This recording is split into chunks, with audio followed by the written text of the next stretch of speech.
Saira. Just to recollect what we were discussing last week and where we are in the study of the Sathya Sai Vahini. Sorry. We are on chapter 10, Sathya Sai Vahini. Swami is talking about various kinds of yogis. We covered Karma Yoga, Bhakti Yoga, Jnana Yoga, or we are Raja Yoga, and now we are in Jnana Yoga. Swami is talking about Jnanis. We had a detailed discussion last week on various aspects of what a Jivan Mukta would be like. So various aspects were considered. I think there were a couple of points which we discussed. I also went back and did some research. About Prarabdha Karma, there was a question. If we read chapter 10 of Gita Vahini, Swami clearly says the Prarabdha Karma does not affect the Jnani. The onlookers may think that the Jnani is undergoing Prarabdha Karma and reaping the results of it, but not from the point of view of a Jnani. That's what Swami says in chapter 10. I encourage all of you to read that. Then another point was experiences of that ultimate state. Can we have? Do people have had? I think we discussed the Neti principle in Upanishad. There's a principle called Neti. Na iti means not this, not this. Whatever the mind says, this is what it is, then you say, no, not this. So if my mind shows us something, we have to say Neti, not this, until we reach that state of Atman. That's what the Upanishads say. So those were a few concepts which we covered. And we felt we can move forward, I hope. And I think there was one question from Sister Maha. I had briefly touched upon. She asked, if people cry when somebody dies, will that person suffer? And then I had given the example of a mother dropping the child at a kindergarten or grade 1 and going. If the child cries, some mothers also will cry. Some others will smile and go away. Some others will realize that this is part of growing up.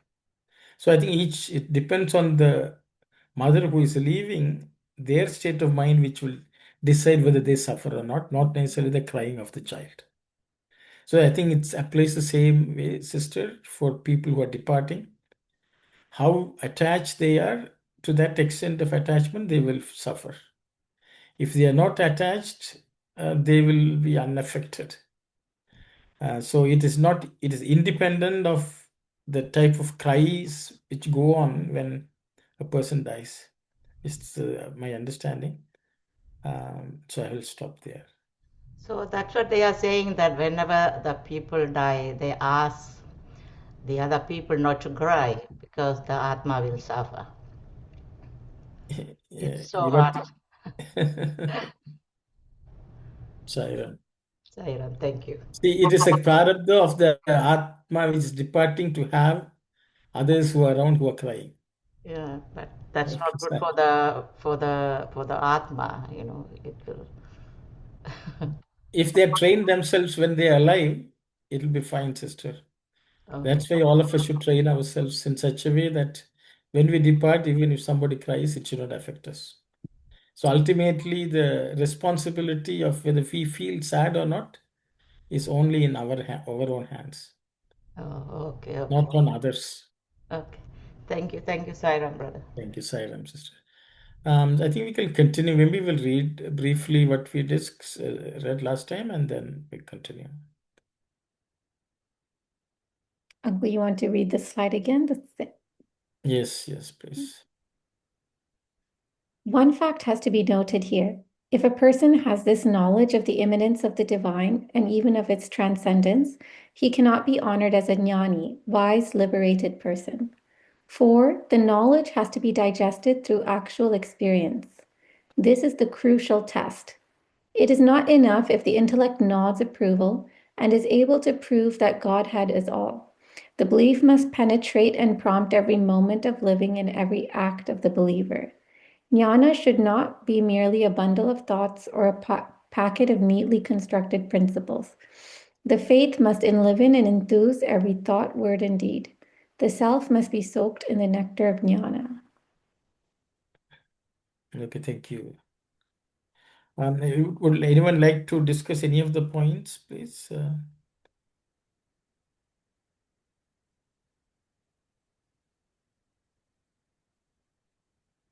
So if not, okay, we will continue, Kalyani. We will go to the next slide. The intellect is a poor instrument, for what the intellect approves as correct today is tomorrow rejected by the same intellect on second thoughts.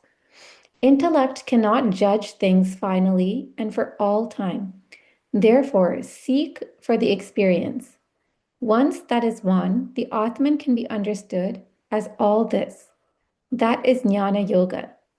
According to the Bharatiya way of thought, the Vedas are taken as the voice of God. Thus, the Vedas are the primary source of all knowledge for Bharatiyas. Everything is tested on the basis of Vedas. The ancient sages have laid down that what agrees with the Vedas is agreeable to man. What does not thus agree cannot agree with him. The Vedas were not spoken by humans or composed by men and women. They were heard and recorded by sages and transmitted by the Guru to the pupil for generations by word of mouth. The Guru recited, the pupil listened, and recited just as the Guru did, with the same care and correctitude. Thus, the Vedas have been handed down for centuries. No one can determine the exact date when the Vedas were first heard or recited. Therefore, they are taken as sanatana or eternal. Thank you very much. Auntie, shall we read the Telugu? Yeah, Sairam. నేడు బుద్ధి సమ్మతముగానున్న అనేక విషయములు కాని వస్తువులు కాని What the Buddhi accepts today, agrees to it, అనేక విషయములు కాని వస్తువులు కాని whether they are ideas or whether they are things. రేపు విరుద్ధ వస్తువులు విరుద్ధ విషయముగా భావించవచ్చును. The next day, they may see them as opposed or different. బుద్ధి సమ్మతము కూడాను స్థిరము కాదు. Even the acceptance by the Buddhi is not stable or steady. శాశ్వతము కాదు. It is not permanent. భావములు మార్చు చెందును కదా. Thoughts change, don't they? అవి సత్య ధర్మములు కావు. They cannot be either truth or dharma, satya or dharma. ఆత్మ అంతయు తన విశ్వాసానుసారముగా ఉండవలెను. The Atma, in everything about Atma, has to be Atma Tayutana. తన విశ్వాసానుసారంగా. Yeah. So according to one's faith or belief. అదే ఆస్తిక ధర్మము, అదే జ్ఞాన యోగము. That is the dharma of the believer and that is the jnana yoga.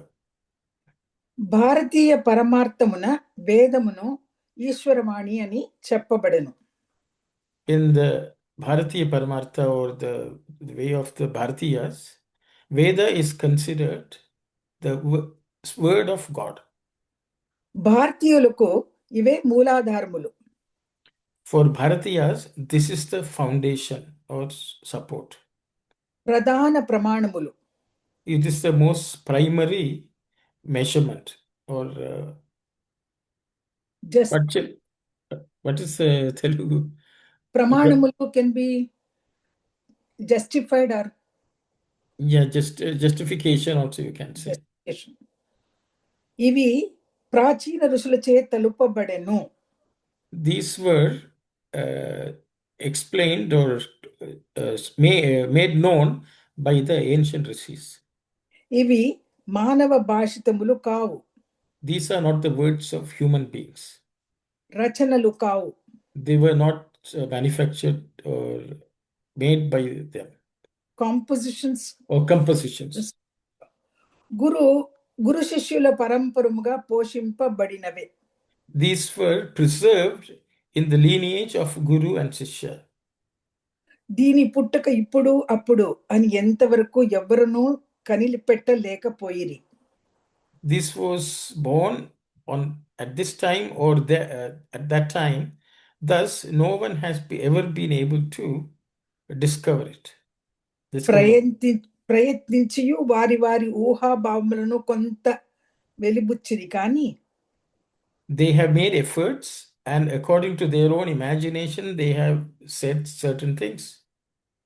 అంతా తెలుసుకున్న వారు ఇంతవరకు కనిపించలేదు. One who has known all this has not been seen until today. ఇక మీదట కూడాను నిర్ణయించలేరు.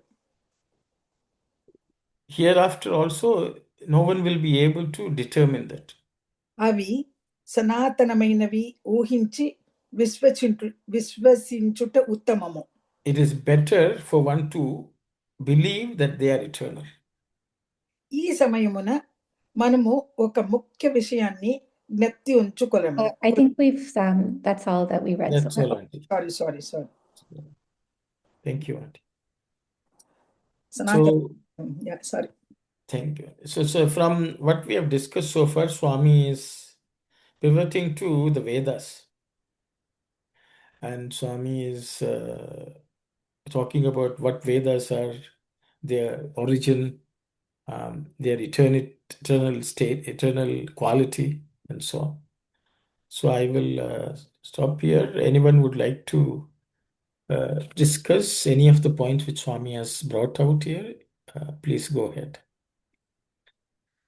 Buddhi samatamuga means accepted by the buddhi? Yes. Buddhi samatam kudanu stiram. Whatever the intellect accepts. Okay, that's correct. And the same intellect can reject it also. Yeah.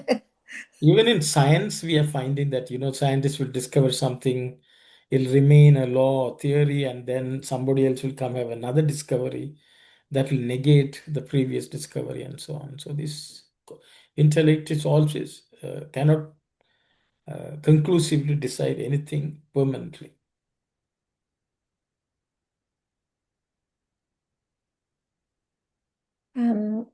This Atma Antayu Tana Vishwasa, that line, can you just repeat the translation for that? Atma Antayu. ఆత్మ అంతయు తన విశ్వాసానుసారముగా ఉండవలెను.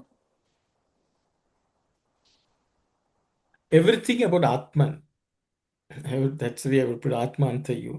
Everything about Atman has to be based on one's own faith. Yeah.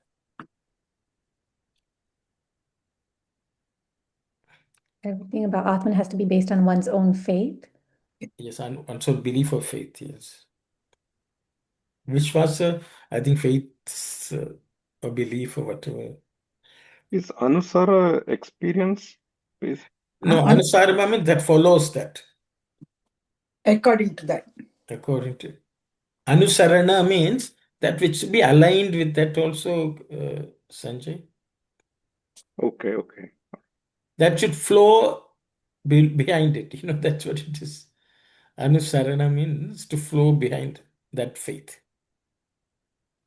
In the chat GPT, it was saying this belief should become one's being. So I think they're taking Atma Antayu to mean like our whole self should follow. See, Unda Valanu means to be. You have to be that way. We have to be follower of that belief. I think that's what did it say, Kalyani? The belief should become one's being. You can say, because one's being means Unda Valanu means that's the way we should exist. With that belief. That's the way I understand. When it's saying Atma Antayu, could it mean like our entire self, or? Our entire self is Atman also.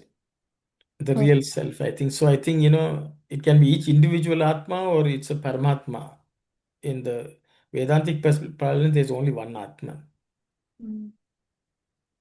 What is really the meaning of this line that you should follow? So Swami says, Buddhi, when the Buddhi cannot go anywhere, you have to have faith or belief. So the thing is, that's why, what do you have to have faith then? Then Swami goes into Veda. So the thing is, belief should be based on the Vedas. That's why Swami has used the word Ade Astika Dharmamu. That means believers' dharma. So that's why what the Vedas have declared cannot be understood or analyzed by the Buddhi. So Swami is making that statement before we start discussing about Veda. Because that is why, there are multiple pramanas, Pratyaksha pramana, Shabda Anumana Pramana pramana, and Anumana pramana, yes, Sairam, Shabda Pramana also. and Shabda pramana. Shabda pramana is the Veda pramana. Anumana pramana is where the Buddhi comes into being. As Swami said, yes, Inference. Inference. inference. Inference. So Buddhi will say, oh, if there is smoke, means there has to be fire. Swami will say the smoke can be there without the fire also. So it cannot be reliable. That's why you go to Shabda Pramana or Veda Pramana. So to have Veda Pramana, you have to believe in that. You have to have total faith in the Vedas. And I think that's why Swami is sort of entering that domain. Yes, Brother Sivadas, I think you want to say something. No. I accept mistake. The pratyaksha, even the pratyaksham is not valid. No, that Yes. direct experience also cannot be taken as true. As we say, confirmed by the Vedas. Yes. Because people may say, "Oh, I am seeing like that," and another person say, "No, this is how I feel it," and. So there should be God words. Yeah. Limitations are there. Yeah. Yeah. Drishti. Yatha drishti tata shrishti, as Sai said. Yes. Thank you. Yes, Sanjay. Saira Amarna. I think one thing here in the English, the word experience has been used in place of Telugu, where it's faith, Yes. right? Vishwas, Anusaran. So, but again, at the same time, the stress in all of Vedantic studies is it asks us to rely on our own experience, right? So there is a contrast between relying on experience, as Brother Shivadas also just now said, even Pratyaksha Pramana can be deceiving depending on the instrument that is used for acquiring the knowledge. The goodness of the instrument that is used for acquiring the knowledge. Say, for example, if I have fever, I might feel colder in a room versus on somebody who does not have fever, right? So is the room cold or it's my fever that is causing me to feel cold, right? So it may be worth exploring as to what is the way in Vedantic studies. They always say rely on your own experience. What is that experience different from the experience that one should not rely on? One experience that can be deceiving versus experience that actually directs you in the right direction. Maybe we can talk a little bit about that, because the other question, just to follow up to that, when Swami talks about intellect, several times intellect, buddhi is the closest to the Atma. So which is the buddhi that is Swami is telling not to rely on versus which is the buddhi that one has to rely on? Maybe discuss that a little bit. Okay, good questions, Sanjay. Anyone would like to comment? I think we will start with experience. What is the experience Swami is talking about is the question. This word Swami uses, there are two words which are used. Anubhuti and Anubhava. In English, we can translate only as experience. Anubhava is Anubhava experience is the first question, or Anubhuti experience is the question. If anyone would like to, maybe I will just go about the word bhava. Bhava is to be.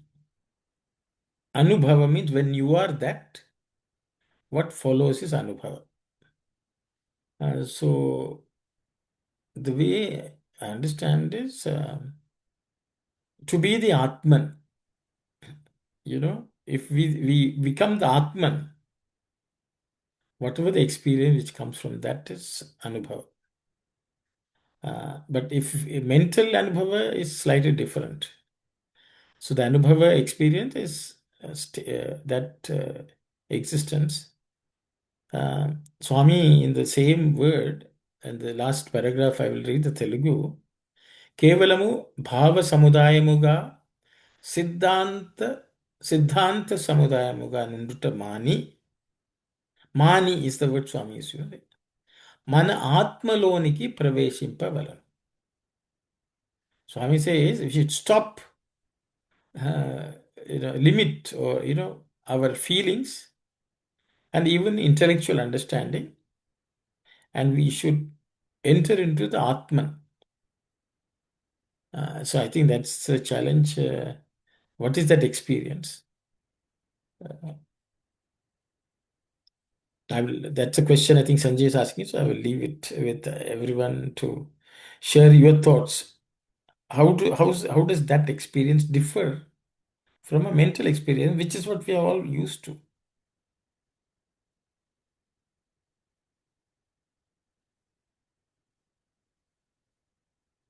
Yes, Brother Sivadas, please go ahead.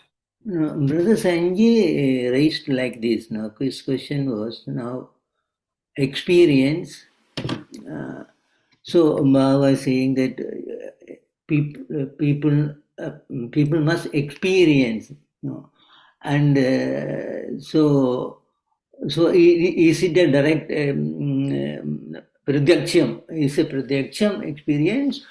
So what I wanted to say for that first question is the experience must tally with the Vedas. That's what Bhava in Sutra Vahini Samvya said. What Guru said, what Vedas said, what you feel must tally. Samadhana. Samadhana, yes, Samadhana, yeah. Yes. So whatever the experience we undergo, we have to see whether it is testified in the Vedas, whether the rishis experience like that. So whether the words are matching, no? So that is the matching there. That is the first part Sanjay raised, no? I will stop with this one for now. For that. Thank you very much, brothers. Thank you. So, Brasivadas has nicely explained that our physical experience, whether it's pratyaksha or our anumana, has to match and reconcile with what is stated in the Vedas, which is what Swami has explained about this spiritual quality called samadhana. So, thank you very much, brother. Anyone else would like to share?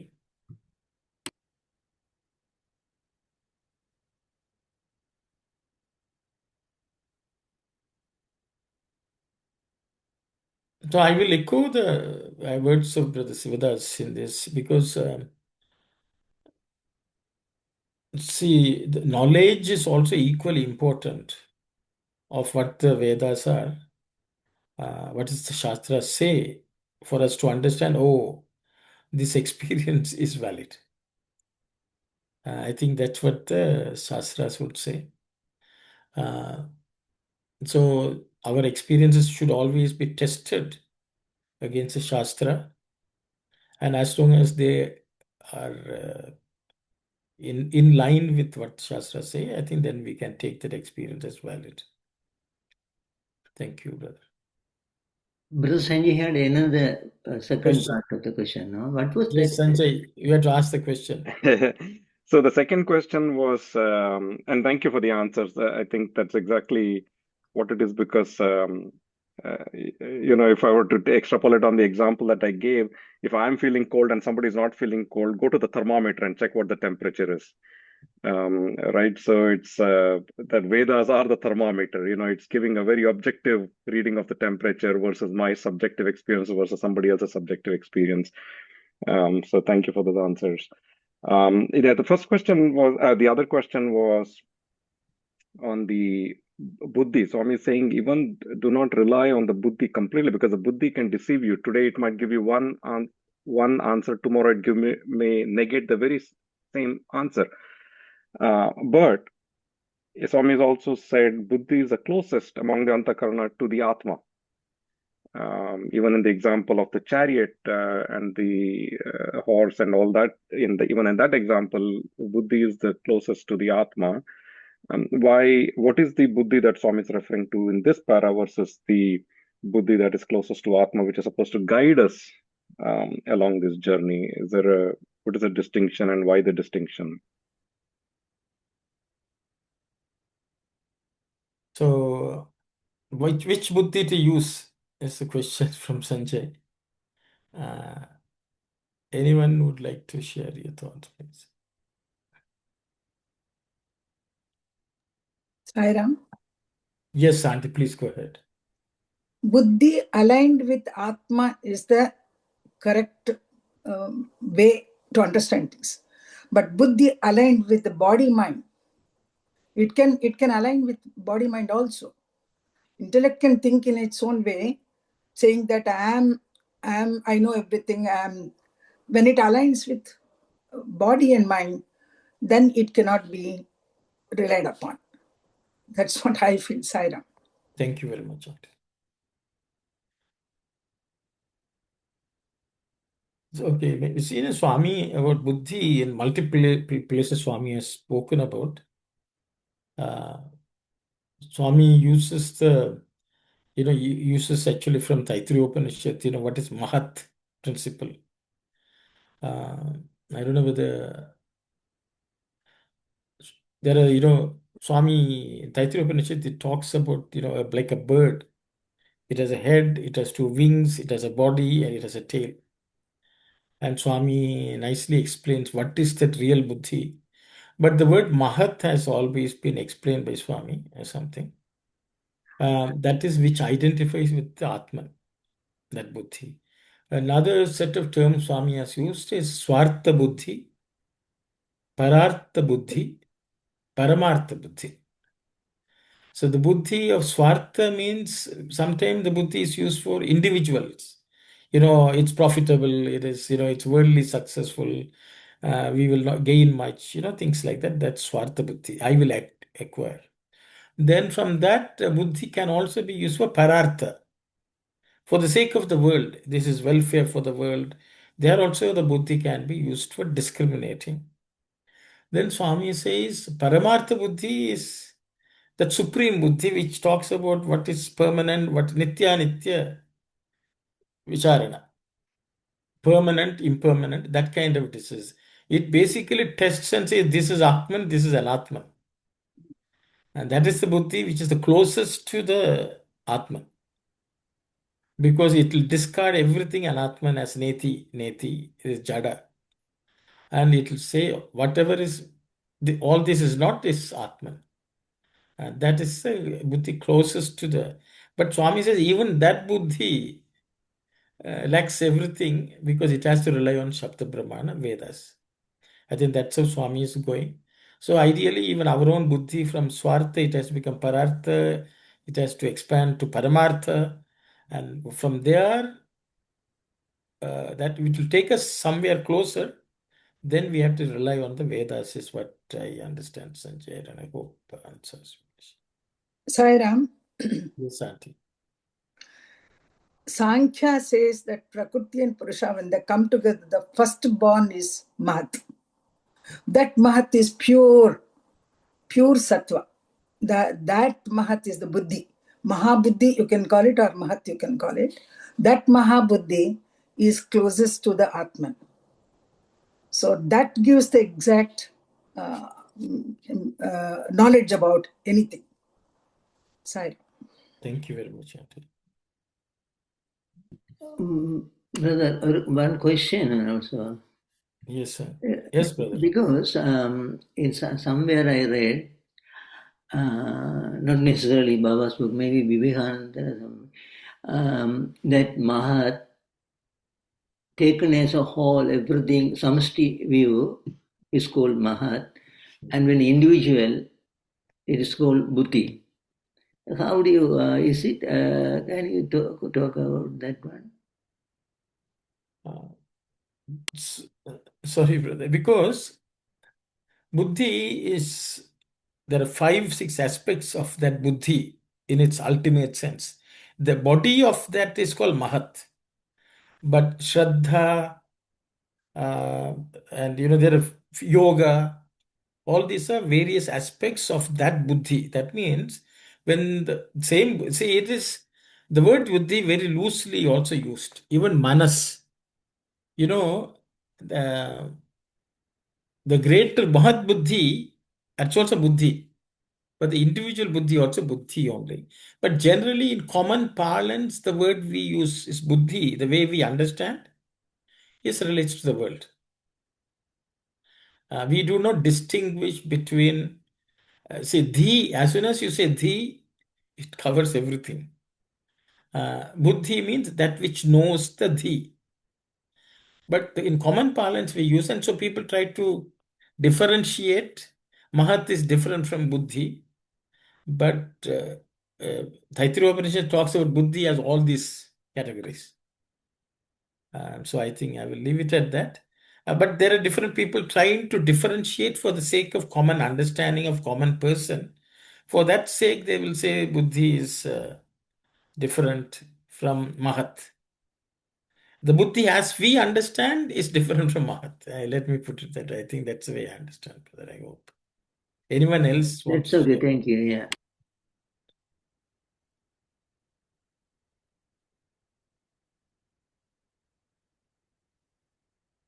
So many people say this mahat buddhi means awakened intellect, things like that. Awakened means it has awakened to the fact that it's Atma. So same buddhi will become awakened. In a state of awakening, it'll function as the Mahat. I think. Sorry. It makes sense, yeah. Because, as you said earlier, now Atma is one, not two. So Atma is everywhere. That's what Bhagavan is saying in this book, now the start, everything. So it is all pervasive, is one. So when we understand and experience, as Brother Sanjay said here, the intellect versus experience is being talked about, I think, here. So, so when we get the real experience, in that experiencing state, then it is Mahat, no? So that, yeah, what you said is tallying with that. Yeah, thank you, sir. Yes, Sanjay. Thank you. So essentially, I think the one takeaway from this is one has to be cognizant of the fact that our buddhi may not yet be, I think as Auntie said, the sattva, when the buddhi is completely sattvic, and tuned completely towards the Atma, then one can rely on the information that's coming out of the buddhi. Otherwise, one can be misled. So one has to be always cognizant of that and refer back to the Vedas to constantly see, am I being, is what I'm being told by my buddhi, is it correct or not correct? Is that a safe way to take away from this one what Swami is saying here? Yes, I think Sanjay, that's where Swami is entering into the next area of what we have to learn, getting into the Vedas, and sort of Swami is preparing and pointing out the limitation of buddhi if it's not relying on confirmation from the Vedas. I think that's where Swami is taking us. So I think you have summarized that.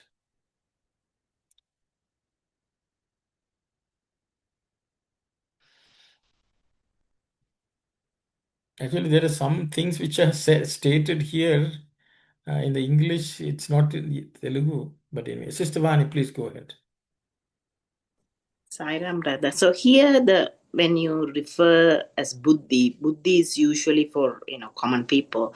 It's covered by ego and it's not pure. So when we clear that, when a jnani who would be able to clear that all that taints would be able to hear the voice of the conscience. Is this what we are talking about? Sorry, I missed the last two classes. I have to catch up on the recordings. I will open. Sister is asking, is it the same as conscience? Okay. Is it the inner voice or the conscience, the Atman speaking through to us? How does this relate to that? I think that's the question Sister is asking. How can we correlate with that? How can we relate it to that? Anyone who is the conscience that Mahat is also another way to look at? I will leave it at that.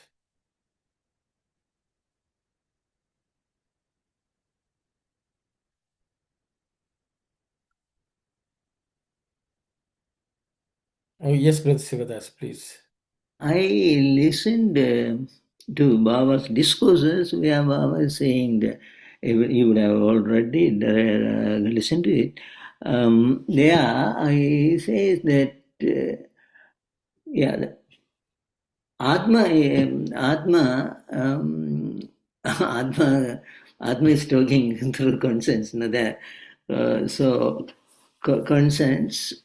No, my conscience. So Baba said there, see whether, you may tell a lie, but your conscience will be telling to you that it is not true. But I am telling some lie, but my conscience will prick me and say that this is not the truth you are talking. So, so that cannot be intelligent, the intellect. It cannot be buddhi, I understand. It cannot be buddhi. I don't know whether it can be used in intuition or I don't know what about it. Let us discuss that one. Thank you. Rest of you. Thank you very much, Brother Sivadas. Anyone else would like to discuss conscience and where it is compared to this? That is Sister.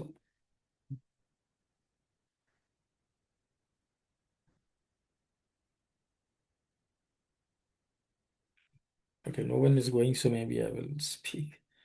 See, Sister, when in the context of conscience, Swami uses three levels. He says consciousness, conscience, and conscious. At the physical level, we are conscious. We can feel and we know that we are alive and things like that when the eyes and ears perceive things. So that we are conscious. If I know somebody is unconscious, you spring some water, that person takes conscious. He becomes conscious. So that is at the most grossest level, stula. Conscience operates in the mental sphere. So where the mind is operating, see, conscience comes only when the mind is doing something. If you think maybe I will do that, and then conscience will say, no, no, no, that's not right. Okay, so that is where conscience works. When a person is caught in the mental world, conscience, the Atman, in the form of conscience, keeps us in line with things which we are doing. So I think it operates only in the mental sphere. To some extent, in an advanced state, I think it will be intellect which distinguishes between what is permanent, what is impermanent, what is Atman, what is not Atman. So I think conscience is only from a worldly focused mind, it becomes useful. But an inner focused mind will not be concerned with it because that person will be doing all things right. But there you will see what is permanent, what is impermanent. That's all one would be focused on, is my understanding. And Swami would say that should take us to that feeling of consciousness. That consciousness means to be aware that we are the Atman at all times. So I don't know whether I answered your question properly, or I just Thank you, brother. sister.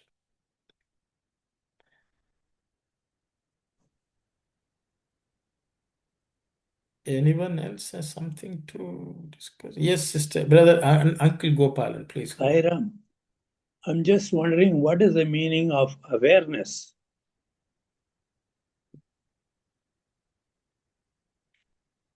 Thank you. So yes, Sairam, brother. I think awareness has been interchangeably used with consciousness, because I think we say constant integrated awareness. The chit has been translated as both consciousness as well as awareness. So that is, in English, there is no other equivalent word. So they have used either of the words for that. People would say, I will stop there. Anyone else would like to share any thoughts? Usually, the awareness can be mostly used for the lower level. That Yes. I am aware of that. Awareness. Oh, we must be aware. Awareness classes. Awareness class. So mostly it used to very low state. And in some book, as you said, they used sometimes they use higher than consciousness. I don't agree, but they said some places. Okay, brother Sanjay is talking. Thank you, sir. Thank you very much, brother. Yes, Sanjay. Sairam, no, I think there are two aspects of the awareness. One is the Sakshi awareness, which is not the awareness we usually feel. Like when I feel I am aware of what's happening in front of me, I am aware of what I'm doing now, I am aware of what happened yesterday, I am aware of what Swami is saying here, right? That awareness is basically the reflected consciousness that is making us aware of everything that's happening around us. But the same, it's the reflected consciousness of the Sakshi, which is the um, Witness. exactly, which is a witness, or the the consciousness, universal consciousness, as Swami says, no, yeah, that it's the same awareness, but reflected in the mind. It is a little bit of awareness. So, like the example of the reflected sun in the pot of water also creates a little bit of heat inside the pot, sheds a little bit of light inside the pot. Um, so it's the same awareness, but except that, see, because for example, in when Swami talks about Turiya, the awareness is there, but the reflected awareness is not there. I'm sorry, not in deep sleep. In deep sleep, the reflected awareness is not there because the mind is shut down. But the awareness that we are eventually journeying towards, or hoping to go to, or hoping to become, or realize, that is still there even in deep sleep. So I think that is the same awareness, except that the awareness that we experience is the one that is a reflected awareness, which is in the mind. That's all I just wanted to add. Okay, thank you, Sanjay. So just to try to understand, reflected awareness means whatever is seen by us in this world, that gives a sense of awareness. Is that right? Or whatever is reflected in our mind, that gives a sense of awareness, which is slightly different than just being a witness, observing, conscious that one is conscious. Is it? Yeah, I think that's how I understand it. Okay. Thank you. Yeah. So yeah, it's because whatever we're experiencing, everything is experienced in the mind um, right now, but it is all the reflected. It is because of the reflected consciousness that illumines everything that we are experiencing through the senses and the thoughts in the mind. All of that um, is what we normally define as awareness. I am aware of what happened, all that stuff that happened in time, in space, with objects. Um, But the awareness that exists in deep sleep and Turiya, that is the real awareness, of which this is the reflected awareness. Yeah. My understanding. Sairam. Sairam Aunty, please go ahead. What Sanjay Bhai is saying, in Turiya state or in the deep sleep state, mind is shut, so there is no reflected consciousness, he's saying. Yes. That's why it's called Pragnana Ghana. Ghani Bhutam. The Pragnana becomes Ghani Bhutam, and then it is present there. Of course, Surya itself is the pure Sakshi, and that Sakshi is in a very solidified form in the deep sleep state. That's called Pragnana Gana. I hope. Is it okay, Sanjay and Arun? I think so. I think that is my understanding also, Auntie. Thank you. Yeah. So I will give an example. Yeah. Just say, Auntie. See, and it's like the lion cub, which has become, it's walking around with the sheep and thinks it's a sheep because it is seeing things around. It lacks awareness. It's conscious, but it is not aware. Then one day, another lion takes it to a river or, pond and says, "Look there, you are a lion." So, so it is getting that reflected awareness. It is looking into the mirror, it's looking at the other lion and realizes, oh, I am a lion. So it's becoming aware that it's a lion based on what it sees on the reflection. But then after that, it is totally confident I am lion. After that, it does not have to go and look into the water and say, remind itself that it's a lion, because it has come to the realization that it's a lion. So then it walks around with the total awareness, that the consciousness that I am a lion. So the reflected is only a state to remind ourselves that we are that. So I think that's Sanjay. I hope that's okay, Auntie. Yeah. And as you said earlier, this awareness and consciousness are interchangeable in some cases. When it is translated, like consciousness is translated as awareness sometimes. But actually seeing what we are now discussing, there's a lot of difference between reflected consciousness, where it's aware, and now the original Sakshi, where it is pure consciousness. So the difference can be seen as we are discussing now. We are able to find out what is that. Saira. Thank you very much. So I think our journey is to somehow remind ourselves that we are Atman. And once we come to that full understanding, then we will live with that consciousness that we are Atman. That is a journey. But sometimes we have to look at the pond a long, long time. Spend a lot of time to infuse in us. Slow and steady. Slow and steady. Slow and steady. Because we suddenly will slip back into our sheep state. Then again, we have to go and look into the mirror and see, oh, I am a lion. This is what this is the Manivasiam the other day asked this question. You were not there. Oh, I see. Yeah, how we don't experience.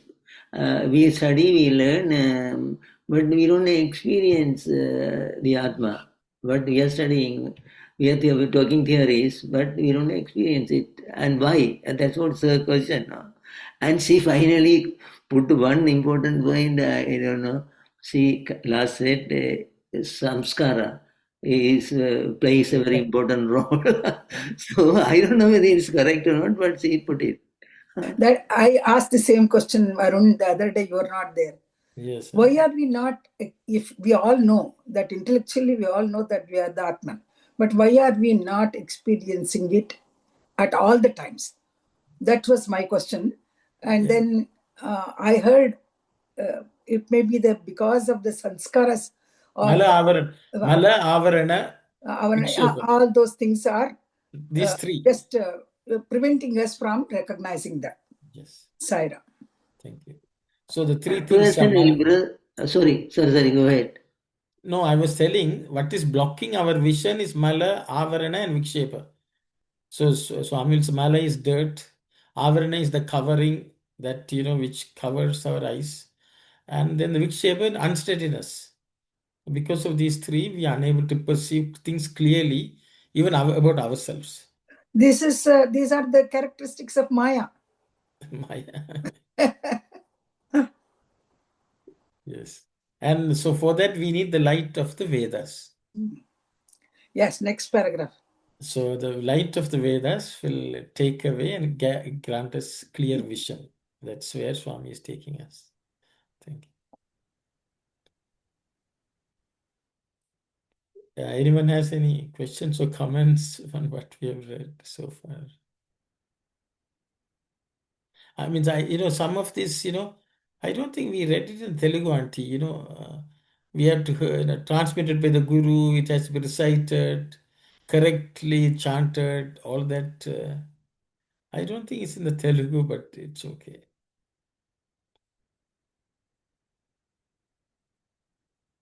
Swami just said it has been transmitted by the Guru Sishya lineage. That's all Swami has said, but not necessarily chanted, recited, and things like that. Porshimpa means nurtured and preserved. Nurture and nourish, yes. Or safeguard also. Poshincha most nurture. Nurture is better word than that. Also, the last but one line in Telugu, I don't think that has been translated. Or in English has a little bit extra here, but that last line is not translated in the English section here correctly. If you can just read not the last line, the last but one line in Telugu.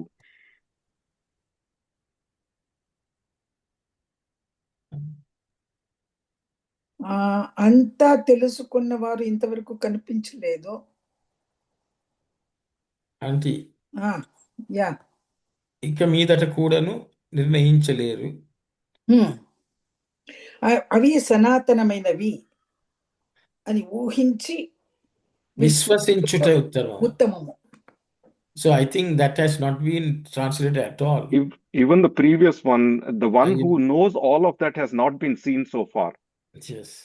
That also has not been translated here, isn't it? So, am I correct? Yeah. Yes. So Swami పోషింపబడేవి దీనికి పుట్టుక ఇప్పుడు అప్పుడు అని ఇంతవరకును ఎవరు కనిపెట్టలేకపోయారు.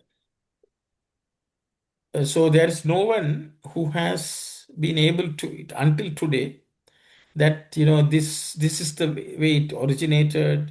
It at this time it originated, or that time. That kind of evaluation has not been done by anyone till today. Then he says, ప్రయత్నించి వారి వారి ఊహాభావములను కొంత వెలువరిచి కానీ. So basically, వెలుబుచ్చిరు కానీ. So they imagined something based on their effort, and they have expressed that. అంత తెలుసుకున్నవారు ఇంతవరకు కనిపించలేదు. Who has understood everything has not been found till today. ఇక మీదట కూడాను నిర్ణయించలేరు. Hereafter also, it's not possible to be done. Those statements are not translated in the English. Then Swami says, అవి సనాతనమైనవి ఊహించి విశ్వసించుట ఉత్తమము. It is better, or it's the best approach to know that it is eternal, and with that faith. When Swami is saying there's no one who has fully understood it so far, is he referring to no one has been able to fully understand when or where the Vedas originated, or is he saying no one has everything? Okay. Everything. No one has fully understood the Vedas themselves. Yes. On earth, such people don't remain on earth. I think that. Yes, Sanjay, please go ahead. No, yeah, it's because once one has understood, that person's become Brahman, Brahmavid Brahmavid Bhavati. Yes. But I think the English translation really misses out on the axiomatic declaration with which Swami makes those last few statements, which is, it is not a problem of dating, carbon dating, and finding out when the Vedas came about, or when, maybe in the future somebody will figure it out when they have new technology. Swami is actually dismissing all of that by saying they have always existed.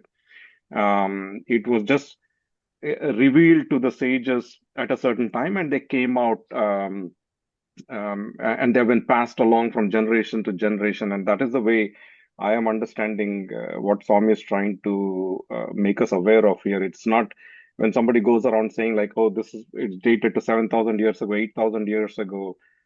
Swami is actually demolishing all those understandings in the way I understand. I read or at least the way I understand the Telugu section. Sorry, I have read this in English in this book. I don't know whether earlier chapters or after. I don't know exact things you discussed. All I read it in English. So it is somewhere here, but So- I don't know. Maybe next paragraph. I am not sure about this. Exact thing what you all discussed is there in English. I don't know Telugu at all. No. So Yeah, so Brother Sivadas, yeah. Swami repeatedly says this in a few places. Okay. In this place, the translation is not correct. In other places, it's okay. Okay. So that is why Swami is forced to repeat himself multiple times. So people don't miss it. Correct. Yeah. So thank you. So, but I think what Sanjay is saying in this place, the translation is not completely. It's not missing some points. That's what he says. I thought they got confused whether the paragraphs are confused. That's what I am asking. No, the paragraphs are okay. Okay. Yes, Sanjay, please go ahead. On a lighter note, the intellect, Swami has to give the discourse according to the intellect of the day. One day the intellect translates in one way, the next day it translates in another way. So Swami is also accommodating us. Yeah. Even though we are also reading and we think, okay, now we have understood. But Swami has to again clarify some things later for us. So this is what Swami does for our own growth also. Yes. Sometimes, brother, sorry. Sometimes I feel discourses are far higher than these ones. Both. In discourses, I can understand. Even the spiritual words I can understand Telugu, So I listen to his words and I could capture 60% at least. So more forces there when you listen to his voice, So I have read. I was telling that I think in volume 25 there's a discourse on Brindavan discourse on I am Brahman. And the next one is Prajnanam Brahma. The I am Brahman is carrying a lot of things that is not here actually. Yes. So always that I sometimes I think Vahini is summarized and Vedas and everything. Then I see the discourses, how far he is going in the discourses. So both we have to study. To match and get the correct understanding. Okay, sorry, thanks. Yes, brother. Even the discourses which are available are in abridged form and summarized form. They also miss quite a few things unless you go to the audio and listen to the full discourse. And I think another problem is we read something and we think we have understood. It's very simple. It's like, love all, serve all means every side what it thinks they understand it. But if we understand it really, we have completed everything. But it seems simple, but we may not have grasped its full import. That's the way I would put it. So some of Swami's words are such, it makes sense at every level of our growth. But our level of understanding grows as we also grow. That's why most spiritual texts, each time we go and read, we will understand something different. Same text. Definitely. I read this book now about 6 months, about 6, 7, 8 months before Sathya Sai Vahini. I read other books, all books twice, and Gita Vahini thrice for time. But this book I didn't read second time. because I know this is very difficult and look like history and everything. But when I discuss this, it looks I am reading it the first time now. It's always like that, brother. Yes, thank you. Yes, Kalyani, you were about to say something. I just wanted to quickly confirm, can we use the word authoritative sources for pramana? Yes, yes, yes. Yes, I think authoritative also is a good term. And I think last week we were talking about just going back to how he said our experience has to be validated by going back to Shabda Pramana, going back to the Vedas. But last time we were talking about how we were asking the question, was the vision that Arjuna had, is it valid? And then you gave the example of a doctor bringing the child to the surgery, but showing them, like a modified version of it.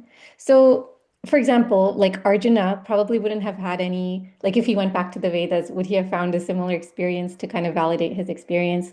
Does it mean that it's not valid for that person or useful for that person? No, so Kalyani, I think the discussion was that experience is that of a jnani. Okay. Arjuna definitely saw a lot of things. Okay, that is valid. Okay. But was his experience a glimpse of the jnani was what we discussed last week. Okay. And I thought the conclusion was, yes, he witnessed it, but he did not comprehend the full import of it. The full import of it as if he's a jnani. I think that was the only question. See, whenever we go through and explain, the mind also will see different things. But the mind should not delude itself into thinking what it perceived was the full thing. So what happens is, see, whatever is described in that chapter of, Vishwarupa Darshanam is correct. But it's like describing an elephant. It has a trunk, it has an ear, but it does not equal one's understanding. I've seen the whole elephant. So that was our point yesterday. A jnani is someone who looks the whole elephant as one whole body. But blind men will look at trunk, and yes, it is valid for that person who felt the trunk. But that person should not equate it to, I know the entire elephant. Whereas a jnani knows the whole thing. But a blind person only has one limited experience. And that experience does not equate with what the jnani had. Okay, so I don't know whether that Yes. answers But your today, when we were talking about how our faith, our viswasa has to be like correlated to something in the Vedas, that portion. So I think Swami is saying here, first Viswasa he has introduced, okay, in the last sentence. First, we had to have the faith, Veda is eternal. Okay, and that is better. With that, let us stop. Let us not analyze or somebody did it 7,000 years ago. So Swami is going to keep on talking about this Vishwas again and again. Oh. Okay, so that means whatever the Vedas say, just believe in it. Okay, our faith, belief itself may not be complete. It's like Arjuna telling Krishna, if he says it's a crow, yes, it's a crow. It is a peacock, it is a peacock. That is Vishwasa. So Arjuna's Vishwasa was Krishna is all knowing. Okay. Arjuna's Vishwasa was not this is a crow, was not that was not the belief. Whatever Krishna said is true. That was so I think slightly different. He did not believe that the crow was crow. He believed whatever Krishna says is true. Okay. So the same way we should say whatever the Vedas say is true. But then the question will come, did we fully understand what the Vedas said? Yes, that is a bit of a trouble. But Vedas will teach us again and again. Just the way Swami will teach us again and again. At least that faith we should have. Okay. Sairam. Sairam, can we translate Vishwasa as trust? trust. T-R-U-S. Trust. Yes, Auntie. I think trust is also very Trust nice. is, yeah, It is a better word, no, Auntie? better word for than Thank you. faith. Thank you, We Auntie. Thank trust, complete trust in Swami. you. Yes. Trust. Swami says Vishwasa means that should be a breath. Just the way we breathe, it should be. So. Yes, Sanjay, I think Sanjay raised. Sister Vani, please, you can go ahead. No, with the word Vishwasa, that we can also say implicit obedience, right? Yes, yeah, means once you have trust, it'll be, then that will follow with implicit obedience, sister, yes. Yes, Sanjay, I think you raised your hand. Yeah, no, I just wanted to add to what you just said about Arjuna seeing the crow. It's the journey from believing it's a crow to actually seeing the crow. Believing based on, as Shabda Pramana, authoritative. You go back to the authoritative text to believe because it has been proven over centuries and through the lives of great sages and saints that this is the truth. You believe it first and then slowly come to the actual seeing it. Yes.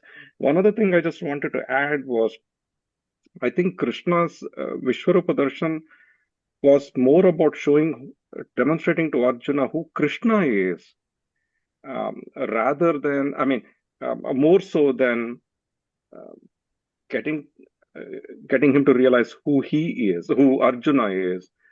So it was a vision. In the way if we were to think about our own experience, Shivratri is coming. How if we have seen Swami showering vibhuti on Lord Shri Baba's statue, Vigraha, and what does that indicate to us? After seeing that, we go about our lives. How has that changed our life? How does it change our life after having seen Swami demonstrate that to us? In that sense, did we become a jnani, or do we even see Swami for who he is? For which one needs the purity and to see that.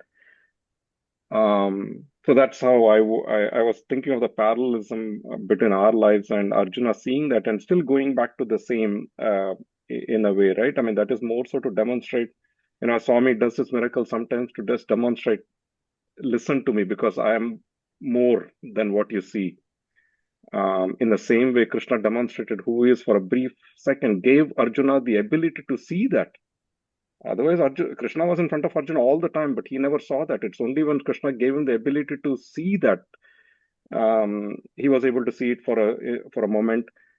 But then we quickly slip back away from it. I was just thinking of a parallelism. Thank you. Thank you very much, Sanjay. Thank you. Yeah, the Swami has done so many things. The full import may have never sunk into us. It may take a lifetime to fully understand or even understand it in a meaningful way. Thank you.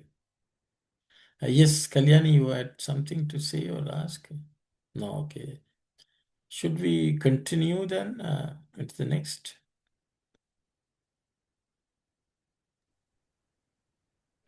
At this point, we have to keep in mind another very important truth. All other religions prevalent in the world hold as authoritative communications made to some holy person by God Himself in His corporate form, or through some superhuman personalities or embodiments of parts or portions of divinity. Bharatiyas do not follow this line. They declare that the Vedas are based on no human authority. They do not depend on any man for their validity. They are emanations direct from God. They are primeval. They are their own authority and validity. They were not written down or composed, constructed or put together. The cosmos or creation is limitless, eternal, and it has neither beginning nor end. So too, the voice of God, namely the Vedas, have no limit. They are eternal. They have no beginning nor end. Vid, the root from which the word Veda is derived, means to know. When knowledge began, the Vedas too manifested. The rishis visualized and announced them.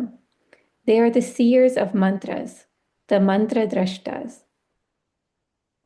Thank you very much, Kalyani. Auntie? Yeah ఈ సమయమున మనము ఒక ముఖ్య విషయాన్ని జ్ఞప్తి యందు ఉంచుకొనవలెను.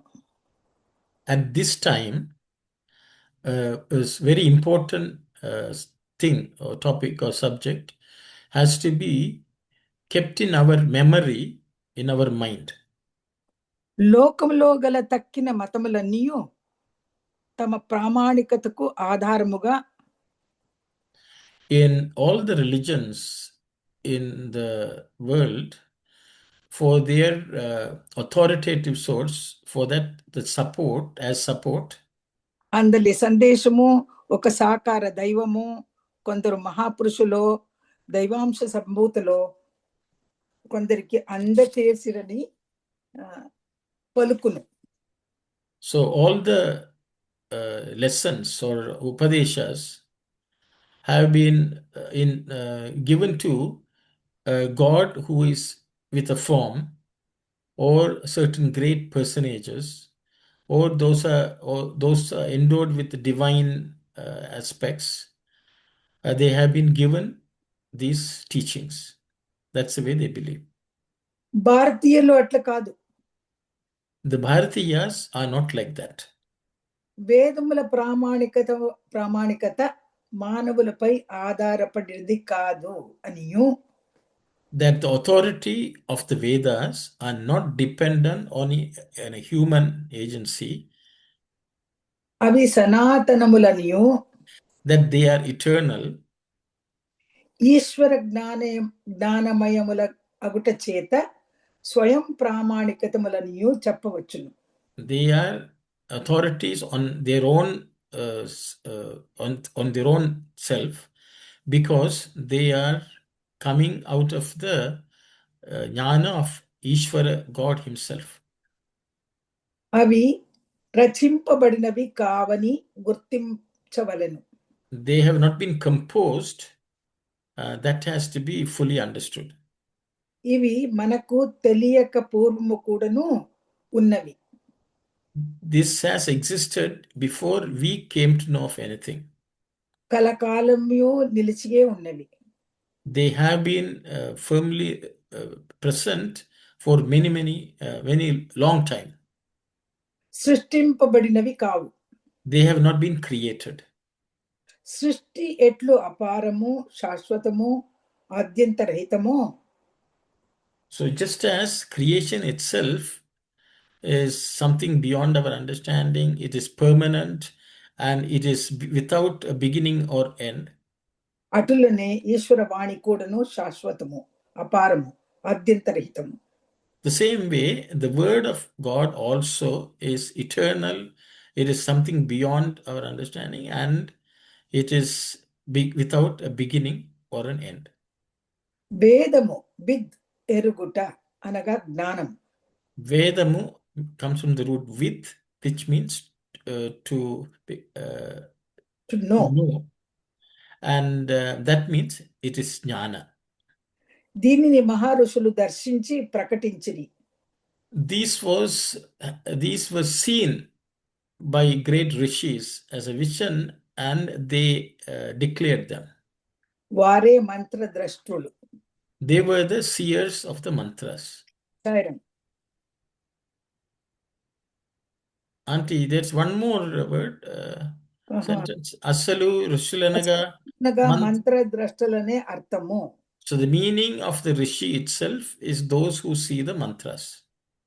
Yeah, I think that's the meaning. That's very. Thank you, Auntie. Saira. You can discuss. Anyone would like to share any thoughts on what he just read? I'll go for aparamu. What does it? It says infinite. Infinite, okay, fine. Does it mean like boundless, like without a shore? Boundless. Boundless, actually. Para means aparam, then it is boundless. See, para comes from the word para. Then para is not that also. Okay. So it is beyond the beyond, type of thing. Beyond it doesn't have anything beyond it also, you can say. Yeah.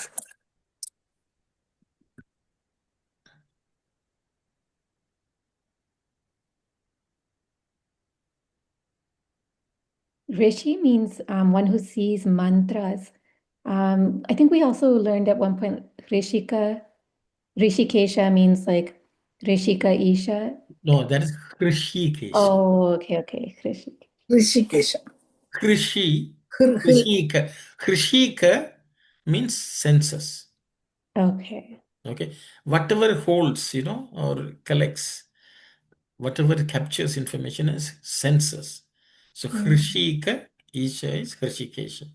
Okay. Of course, in Tamil, we will say Rishi, all that. No, this is Rishi comes from, the Rik itself it's all coming from the similar root. Oh. So the Rishi is one who sees the Rik, you can say. The Rik is a mantra. Okay, mantra in a poetic form, which comes from a Kavi. That's why the Lord is called the Kavi. His poetry is what Rishis receive. So you can say Rishi is a receiver. Receiver. Okay. Sorry.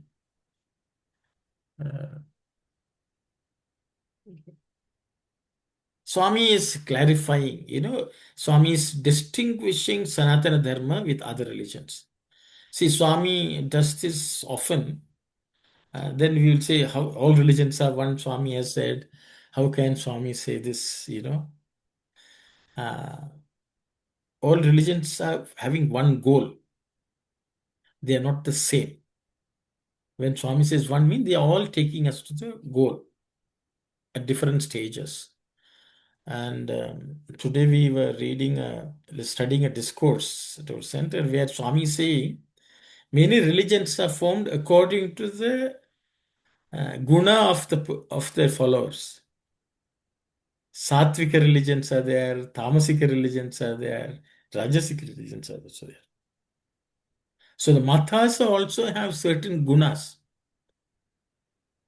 So I think that's why Swami says all other religions, because I think Swami said this earlier also in the first or second chapter where he says all religions are like small ponds.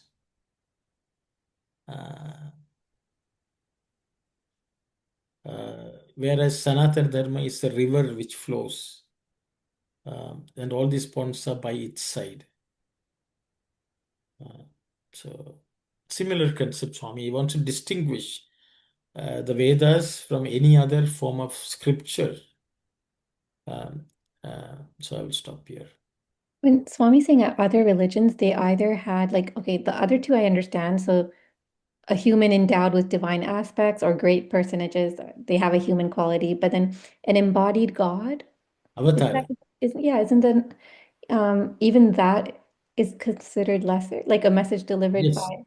Yes. Oh, Yes. really? Yes. But Why not? even what Swami said, Swami is avatar. Yeah. Yes. See, I think the reason why Swami is saying this is, see, Krishna came and taught the Gita. Okay, it is the essence of the Vedas. The understanding of the Gita itself cannot contradict what is stated in the Vedas. Ultimately, that's what it is. Okay, so Vedas are infinite. Swami does not say, Swami may clarify the Vedas, but you cannot say, this is the whole piece. We have studied it, now we know the Vedas, we should not say. So for that sake, Swami says God in human form also. Because the reality is, you should understand, the language itself is limited. The understandings are also limited. So that is why we cannot neglect the Vedas. That's why Swami says, go and study the Vedas, go and study the Upanishads, but study it properly. So what Swami does is to explain you the concept, clarify any doubts, wrong understanding. But the primacy of the Vedas, Swami does not take away. Otherwise, Swami said, don't chant anything, only study what I have said. There are many gurus who are telling that. Don't go to Bhagavad Gita is outdated, you listen to mine. There are enough people like that also. So it's very, very, very important. Okay. Swami will say this body also will go. Sai Baba is also not there. Swami has said Rama is also gone, Krishna is also gone. But Vedas is eternal. Um, but the real Krishna is different, not the body Krishna. So it's a lot of difference. So Vedas, he is not negating any Vedas. Vedas are primal. That's why we have to study the Vedas. Why is Swami saying, go study the Vedas, go study the Upanishads? Because Swami cannot, within a short time frame, explain this in discourses. There's you cannot substitute the Vedas with anything. Swami, of course, picked up gems for us to follow and learn. But the Vedas will always remain. This is what Krishna also told. This is what every avatar also has told. I think it's very, very important for us to understand. So Swadhyaya is very important.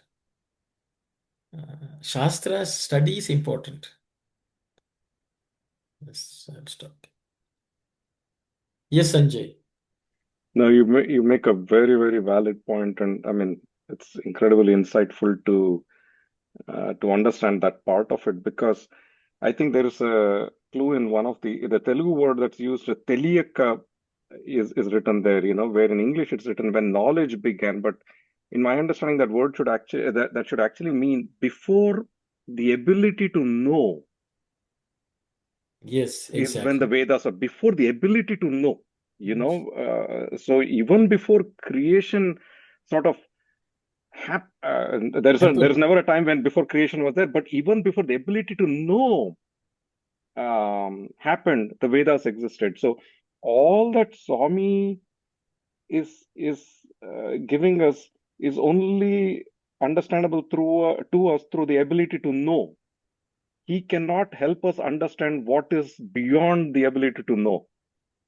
That is the pure subject experience, the pure subject status. And so I think that's another way to look at it. He's um, and also another way to look at it is the avatars come at a certain time for a certain purpose, a certain group of people, but the word of the Vedas is eternal for all humankind that was there before even the humankind that is not aware of Swami, that may come millennia after Swami.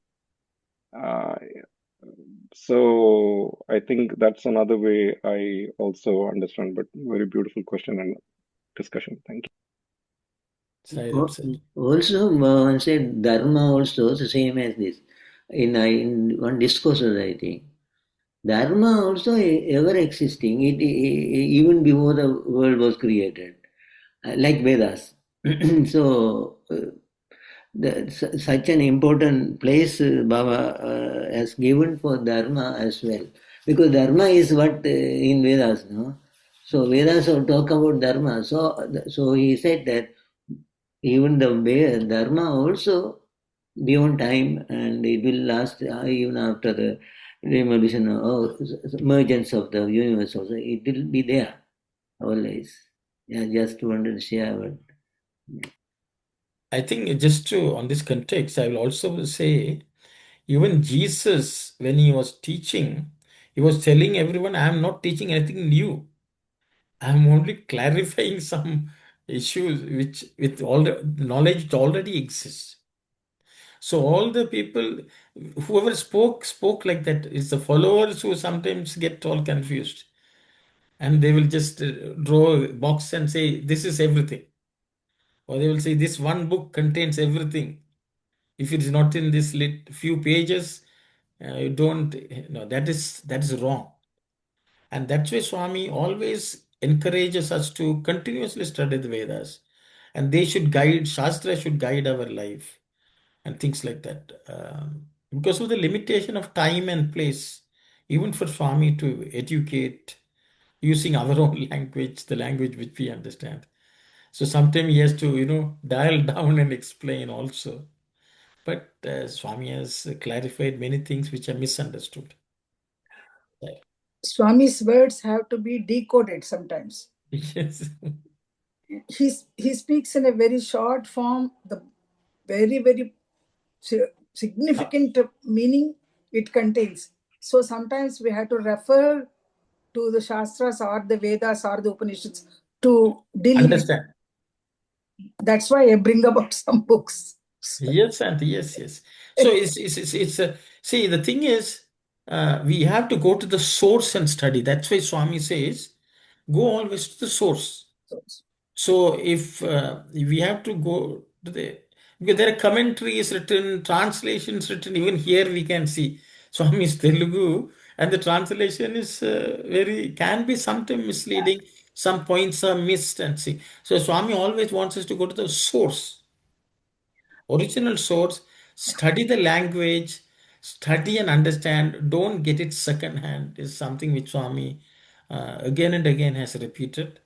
But that's why it's learn Sanskrit, go, then go and study. Yeah. Because Swami says it's very, very important to fully understand and also to peel the layers of each of them. Nothing like Sanskrit words and Sanskrit terminology and as a language. So Swami emphasized a lot. Of course, interpretations will depend upon the The person's vessel. own way of expressing it. Yes. Sorry. Silent. Sorry, Uncle, just to ask, I guess in another way, like say, even Swami's teachings are like an ocean. Like say if you can spend your entire lifetime just studying what Swami has written, what Swami has spoken, what would you be missing by not studying Vedas? Okay. Kalyani's question is, by just studying Swami's teachings alone, what will be missing if we do not study the Vedas? Did I paraphrase it okay? That's what. Yes. So Kalyani is saying we are all students of Swami's teachings. We are studying whatever Swami has written. If we just study this and don't study the Vedas, what will be missing? So I will open this up for others because all of you are coming for study circle. We should understand, we should have some clarity on this. Yes, Brother Sivadas. This is my personal, totally personal, okay? I don't, I feel that Bhagavan, as Kalyani said, even we can't complete reading and Bhava's letters, Bhava's discourses, dialogues, and speaks, Vahinis, and everything. No? So even that is impossible in this life for me. I am impossible. But I feel satisfied. I don't know, I may be wrong with Bhavan's words, no. So I feel that is enough for me to get liberated. So it may be a narrow feeling, but it's a narrow understanding.